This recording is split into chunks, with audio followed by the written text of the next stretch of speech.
जी अस्सलाम वालेकुम। हम ये ब्रीफली देख रहे हैं कि डिफरेंट साइंटिस्ट ने का क्या रोल है कलर को समझने में। तो हम उसमें एक अभी पढ़ेंगे इम्पोर्टेंट बंदा गोएथे। गोएथे को आप जानते हैं, वुल्फगांग गोएथे राइटर भी था, पोइट भी था।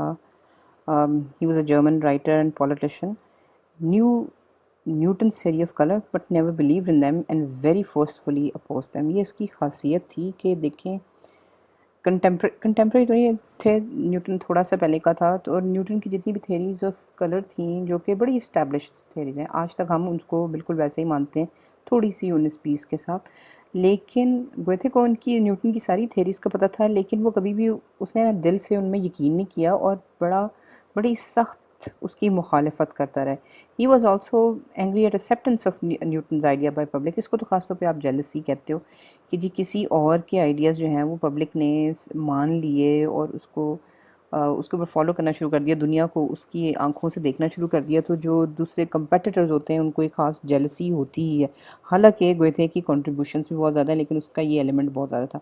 He joked about Newton's claim that light is responsible for colour. जो मैं बताता है कि मेजर जो बात है ना, ये बात लोगों के लिए समझना बड़ा मुश्किल था और आज भी है फ्रैंकली, कि कलर जो है ना वो लाइट की वजह से होता है। लाइट नहीं होगी तो कलर नहीं होगा। लाइट के ऊपर पूरी रिस्पॉन्सिबिलिटी इस चीज़ की कि वो क्या कलर दिखाए, और कलर जो होता है वो लाइट के अंदर ही होता है। और ये चीज़ें मैं न्यूटन ने बताई थी। तो लेकिन जो गोएथे था उसका इस थ्योरी का बड़ा सख्त वो मजाक उड़ाता था। He was sure that Newton was totally wrong. उसको पक्का यकीन था कि न्यूटन बिल्कुल गलत कह रहा है। और गोएथे ने अपनी पब्लिश भी की एक थ्योरी 1791 में, जिसमें उसने ये कहा कि जी कलर लाइट नहीं है, बिल्कुल भी लाइट नहीं है, बल्कि कलर तो असल में एक अलहदा से ही एक चीज़ है। यानी उसने बिल्कुल रिलेशनशिप लाइट का उससे कलर से ख़त्म कर दिया। और उसने कहा seeing colour is an experienced reality. अब ये कंफ्यूजिंग है चीज़। आप एक्सपीरियंस्ड रियलिटी उसको कहते हैं कि जिस चीज़ का आपने किसी भी ह्यूमन बॉडी ने एक्सपीरियंस किया, मसलन दर्द।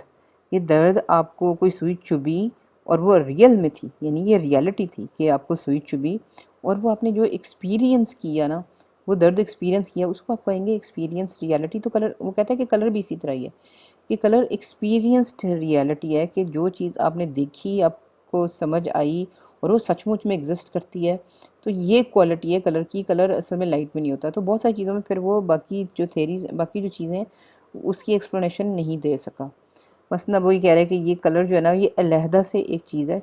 ये कलर इसलिए है कि मुझे नज़र आया है। अब अगर मैं ये कहूँ कि अच्छा, ये कलर अगर है और आपको नज़र नहीं आया, तो क्या ये कलर एग्जिस्ट नहीं करता? और ये कि फिर वो क्या चीज़ है जिसने यही कलर आपको एक चीज़ दिखाई, लेकिन एक मक्खी ने इसी कलर को कुछ और देखा, उसकी क्या एक्सप्लेनेशन है? क्योंकि मक्खी भी ये कहेगी कि ये गुलाबी इसलिए गुलाबी है कि मुझे नज़र आया, हालांकि मक्खी को गुलाबी नहीं नज़र आ रहा, मक्खी को तो हो सकता है नीला नज़र आ रहा हो। तो इस किस्म की जो लाइट की वजह से जो रिसेप्शन की जो थेरीज हैं, क्वेश्चन है ना, वो बहुत सारे गोएथे अपनी जवाब नहीं दे सकता था, क्योंकि उसने इस सारी चीज़ को कि ये ऑरेंज इसलिए है कि मुझे नज़र आया है, इसकी वजह से उसने सारी कलर की थ्योरी को ना इंसानों तक महदूद कर दिया था, कि जैसे उसके बाद नहीं वो नहीं हो सकता, कि मतलब इंसानों के अलावा और किसी को शायद नज़र नहीं आ सकता। Goethe argued that the colour needed darkness. एक और मज़े की चीज़ ये है कि उसने लाइटनेस यानी बहुत हल्का होना और बहुत गहरा होना, बहुत हल्का होना और गहरा होना में गहरे होने को, यानी काले को या अंधेरे को भी एक एलिमेंट करार दिया। और उसने कहा जी रंगों को ना ज़रूरत होती है डार्कनेस की। Some colours were made with elements of darkness. उसने डार्कनेस, अब ये डार्कनेस को वो अंधेरा कह रहा है, ब्लैक नहीं कह रहा, अंधेरा कह रहा है। वो कह रहा है कि अंधेरा भी रंग बनाने के लिए बड़ा सख्त ज़रूरत होती है। और उसने समझे कि अंधेरे को रंग का एक एलिमेंट करार दे दिया। हालांकि अंधेरा रंग का एलिमेंट नहीं है, अंधेरा रोशनी की एब्सेंस है। हर वो चीज़ अंधेरी नज़र आती है आपको या डार्क नज़र आती है जहाँ रोशनी नहीं होती, और उसी पे अगर आप रोशनी डाल दें तो वो चीज़ रोशन हो जाएगी, यानी वो डार्क नहीं रहेगी, अंधेरी नहीं रहेगी। जैसे अब यहाँ डार्कनेस है, जो डार्कनेस है उसको भी वो कलर का एलिमेंट कह रहा है। He stated that light and darkness both are necessary to the production of colour. उसने कहा जी रंग बन ही नहीं सकता जब तक लाइटनेस और डार्कनेस यानी हल्कापन और गहरापन जब तक नहीं होता रंग बन ही नहीं सकता। Goethe thought more like a philosopher than a scientist. ये असल असल मसला ये था कि जब आप सिर्फ कॉन्सेप्ट्स की दुनिया में रहते हैं तो आप कहेंगे, और आप कॉन्सेप्ट्स के ही टांके जोड़ते हैं तो आप कहेंगे कि आप एक फ़िलासफ़र की तरह सोच रहे हैं। हालांकि सारे फ़िलासफ़र सिर्फ उसमें नहीं रहते, लेकिन इस किस्म की थॉट को आप फ़िलोसॉफ़िकल थॉट कहते हैं। तो गोएथे जो था वो ज़्यादा फ़िलासफ़र की तरह सोच रहा था बजाय साइंटिस्ट के। साइंटिस्ट की थॉट क्या होती है? साइंटिस्ट की थॉट होती है कि जो भी फिनोमेना, जो भी रियलिटी है, जो भी ऑब्जर्वेशन है, और रिपीटेडली ऑब्जर्वेशन एक ही अगर आई है तो उसको मान लिया जाए एज़ ट्रूथ, बेशक वो आपकी पसंद के या समझ के बिल्कुल ख़िलाफ़ हो। क्योंकि जो साइंस है वो इंसानी समझ की पाबंद नहीं है। जो साइंटिफिक फैक्ट्स हैं वो इंसानी समझ के बहुत बाहर हैं, लेकिन अगर वो प्रूव हो जाते हैं रिपीटेडली हर तरह के एनवायरनमेंट में तो उसका मतलब है वो साइंटिफिक फैक्ट है, और साइंटिफिक थिंकिंग उसी को कहते हैं। गोएथे जो था वो साइंटिफिक थिंकिंग नहीं कर रहा था, वो फिलोसॉफिकल थिंकिंग कर रहा था। He created his own colour wheel according to what he called the natural order. अब उसने खुद ही डिसाइड कर दिया कि नेचर क्या में क्या चीज़ है या नहीं है, उसने खुद ही डिसाइड कर लिया, बजाय साइंस को डिसाइड करने देता उसने खुद ही डिसाइड कर लिया कि नेचुरल ऑर्डर कलर का क्या है। उसने अपना ही कलर व्हील एक बनाया, ये कलर व्हील है।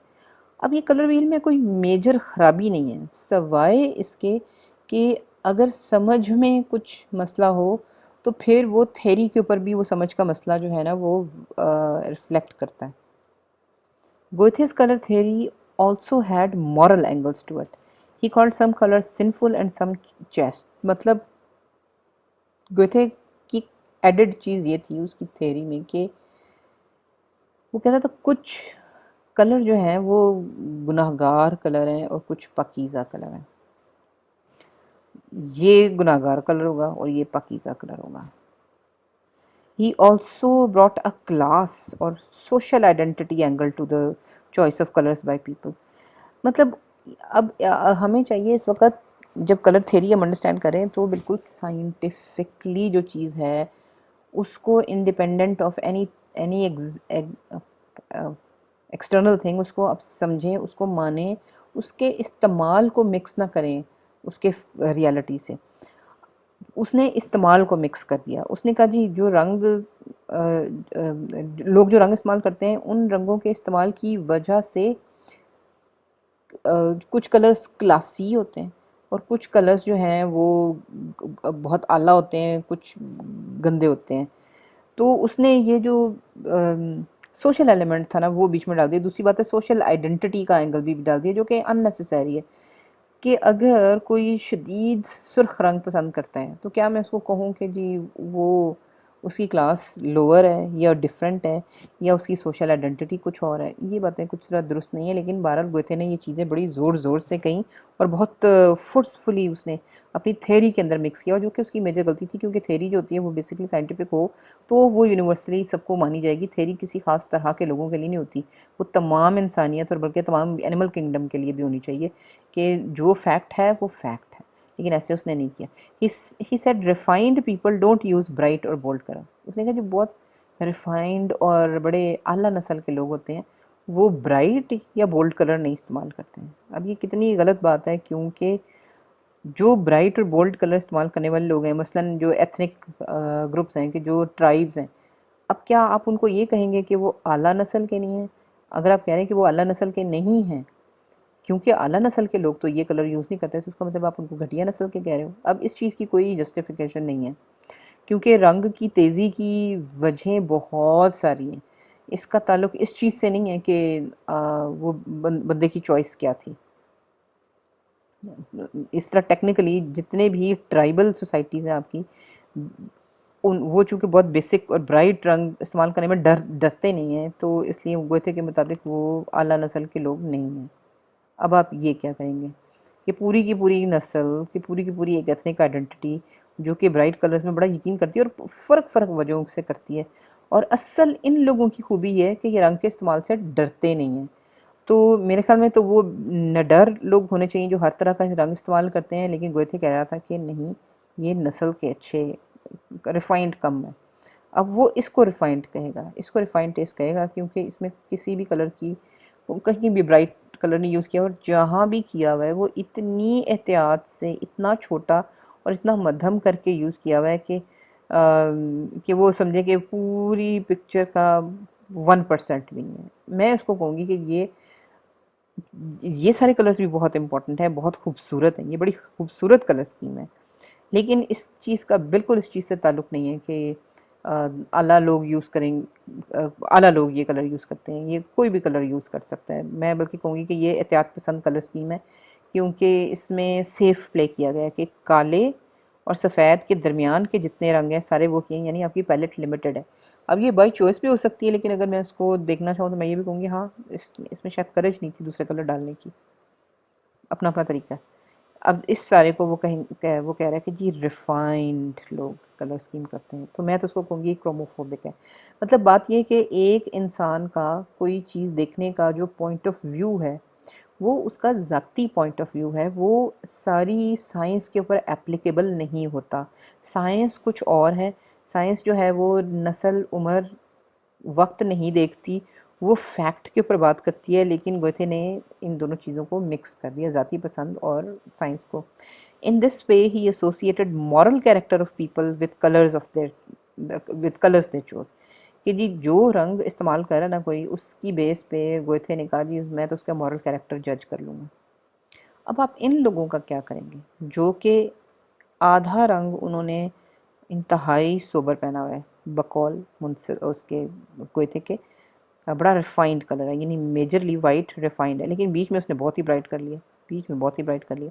अब आप इन लोगों के बारे में क्या कहेंगे कि क्या ये आला नस्ल के हैं या ये घटिया नस्ल के हैं? तो ये चूँकि साइंस में इन चीज़ों का जगह इसलिए नहीं है क्योंकि जो चीज़ आप प्रूव नहीं कर सकते बहुत फ़र्क सोर्सेस से, वो साइंटिफिक क्लेम नहीं हो सकता, और ये मॉरल कैरेक्टर और कलर के इस्तेमाल का जो कनेक्शन है ना, वो जो है वो थे वो किसी साइंटिफिक बेसिस पे प्रूव नहीं कर सकता, इसलिए उसकी ये जो थ्योरी है ये ठीक नहीं है। But despite his claims that we may find odd today, he developed theories of complementary colors. Goethe की कंट्रीब्यूशन बहुत ज़्यादा है, बेशक उसकी कुछ चीज़ें नहायत ही इररिस्पॉन्सिबल थी कि जी रिस्पॉन्सिबिलिटी से उसने काम नहीं किया, बीच में दोनों चीज़ें मिक्स कर दी, लेकिन उसकी जगह उसने बहुत सारी थेरीज़ बड़ी ज़बरदस्त प्रेजेंट की, जिसमें से एक थेरी थी कॉम्प्लीमेंट्री कलर्स की, यानी कलर व्हील में जो ऑपोजिट कलर्स होते हैं उनको आप कॉम्प्लीमेंट्री कहते हो, यानी ये कलर इसको कंप्लीट करता है, ये कलर इसको कंप्लीट करता है, और दोनों कलर्स कॉम्प्लीमेंट्री कलर्स मिल के समझे वाइट लाइट बनाएंगे। ये कॉम्प्लीमेंट्री कलर्स की बात जो है ना, ये गोएथे ने की थी। अब जैसे कॉम्प्लीमेंट्री कलर्स ये होते हैं कि कलर व्हील के एक तरफ जहाँ नीला है उसके दूसरी तरफ ऑरेंज है, तो ये कॉम्पोजिशंस कलर कॉम्पोजिशंस जो हैं वो कॉम्प्लीमेंट्री कलर्स की बड़ी फेमस हैं, बड़ी इस्तेमाल होती हैं, और उसकी वजूहात हैं जो कुछ मैं आगे बताऊंगी, लेकिन ये आपको गोएथे ने बताई थी। He originally called these colours completing colours. अब देखिए उसने बड़ा ज़बरदस्त किया है, कॉम्प्लीमेंट्री को उसने असल में जो टर्म यूज़ किया है वो कंप्लीटिंग कलर्स हैं, यानी वो कलर्स जो एक दूसरे को कंप्लीट करते हैं। बहुत ज़बरदस्त बात है, क्योंकि देखें कलर व्हील में अगर एक ये नीला है, मतलब इस कंप्लीटिंग कलर्स में एक नीला है, तो उसका जो ऑपोजिट कलर है वो दो प्राइमरीज से मिलके बना है जो कि इसके बिल्कुल ऑपोजिट हैं। एक प्राइमरी नीला है और दूसरा बाकी दो प्राइमरीज इसमें हैं, यानी लाल और पीला इसमें। इसका मतलब है कि जब आप इन दोनों कलर्स को, जो दोनों कॉम्प्लीमेंट्री कलर्स हैं, इनको इकट्ठा करके देखेंगे तो ये कंप्लीटिंग कलर इसलिए क्योंकि इसमें तीनों प्राइमरी कलर्स आ जाते हैं, और तीनों प्राइमरी कलर्स मिलके तमाम दुनिया के रंग बनाते हैं। तमाम दुनिया के रंग वो हैं जो कि विजिबल स्पेक्ट्रम के अंदर आपको नज़र आते हैं। इसका मतलब है कि कॉम्प्लीटिंग कलर्स या कॉम्प्लीमेंट्री कलर्स जो है ना, वो मिल के सारे के सारे रंग, यानी पूरा का पूरा जो ऑप्टिकल जो विजुअल स्पेक्ट्रम है ना, वो कंप्लीट करता है। इसका मतलब है कि इन दोनों को टेक्निकली मिला के वाइट लाइट बन सकती है, इसलिए आप इसको कंप्लीटिंग कलर्स कहते हो कि कंप्लीटिंग या कॉम्प्लीमेंट्री कलर्स कहते हो कि इसमें तीनों वो कलर होते हैं जो मिलके दुनिया के सारे कलर बनाते हैं और मिलके वाइट लाइट भी बनाते हैं, और वाइट लाइट वो है जिसके अंदर सारे कलर हैं, कंप्लीटिंग कलर्स, और बाद में उसको कहा complementary colours, which is very correct according to the latter researches about white light and roles of entire spectrum. तो वही बात, एंटायर स्पेक्ट्रम कॉम्प्लीमेंट्री कलर्स के अंदर होगा, और एंटायर स्पेक्ट्रम वाइट लाइट भी है, यानी कॉम्प्लीमेंट्री कलर्स, पूरा स्पेक्ट्रम और वाइट लाइट एक ही चीज़ है। और ये जो है ये गोएथे ने प्रूव कम किया था, लेकिन उसके बाद की रिसर्चेस ने ये चीज़ बिल्कुल दुरुस्त साबित कर दी। ये दोनों कॉम्प्लीमेंट्री कलर्स हैं, लाल और उसका ऑपोजिट हरा। अब हरे की कोई भी टोन हो, यहाँ कोई भी टोन हो, लेकिन बेसिकली इसमें दो ही कलर्स यूज़ हुए हैं, एक बेसिक और दूसरा उसको ऑपोजिट हरा। ये भी देखें, ये भी दोनों कॉम्प्लीमेंट्री कलर्स हैं, नीला और ये नीला प्योर नीला है, और इसमें येलो और रेड है। येलो, रेड, ब्लू तीनों मिलके पूरा कलर व्हील बनाते हैं। येलो और पर्पल, पर्पल के अंदर ब्लू है और रेड है, यानी ब्लू, रेड और येलो ये मिलके पूरा कलर व्हील बनाएंगे, यानी कंप्लीट कर देंगे। Goethe also observed the difficult phenomenon of principal contrast of color, simultaneous contrast and after image quite correctly। ये एक और चीज़ है जो कि आप पढ़ेंगे डिटेल में, लेकिन ये जो कॉन्सेप्ट है कि जो प्रिंसिपल कॉन्ट्रास्ट होते हैं और एक चीज़ होती है जिसको साइमल्टेनियस कॉन्ट्रास्ट कहते हैं, वो भी हम पढ़ेंगे। और आफ्टर इमेज, यानी आप आँख किसी चीज़ को देख रहे हैं, उसके बाद आँख हटाते हैं तो वही इमेज जो है ना बिल्कुल उसके ऑपोजिट कलर में आपको थोड़ी देर के लिए नज़र आता है, उसको आफ्टर इमेज कहते हैं। तो ये सारी थेरीज भी है ना गोएथे ने बिल्कुल करेक्टली बताई थी। ये थेरीज हम पढ़ेंगे बाद में। जैसे अब ये है, ये बिल्कुल ऑपोजिट यानी कॉम्प्लीमेंट्री कलर्स हैं, ठीक है, ये भी कॉम्प्लीमेंट्री कलर्स हैं, ये भी कॉम्प्लीमेंट्री कलर्स हैं। आफ्टर इमेज ये सारे हम डिटेल में पढ़ेंगे। Goethe's study of various angles of colors has impacted the entire color study of later times। जो उसने ये चीज़ें जो थेरीज उसने दी हैं वो बड़ी इम्पैक्टफुल हैं, बड़ी इम्पॉर्टेंट हैं और अभी तक चलती हैं। Thank you very much.